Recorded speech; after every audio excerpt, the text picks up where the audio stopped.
आता आणखी एक मोठी बातमी। राज्यातल्या 5 महापालिकांमध्ये ठाकरेंची शिवसेना आणि मनसे एकत्र लढणार का, असा प्रश्न विचारण्याचं कारण म्हणजे खासदार संजय राऊतांचं आजचं विधान।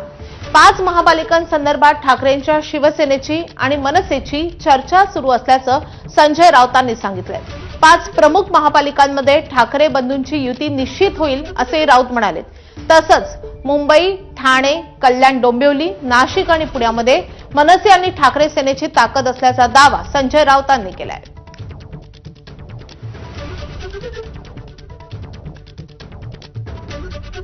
बघा, मुंबई तर आहेच, ठाणे आहे, कल्याण डोंबिवली आहे, पुणे आहे, नाशिक आहे, या महत्त्वाच्या महानगरपालिका आहेतच ना। त्याच्याविषयी माननीय उद्धवजी आणि माननीय राज ठाकरेंमध्ये एकमत आहेच। या प्रमुख महानगरपालिकांवरती आपल्याला काम करावंच लागेल। याशिवाय अशा अनेक महानगरपालिका आहेत, तिथे शिवसेना तर आहेच, पण अनेक भागामध्ये मनसे आहे।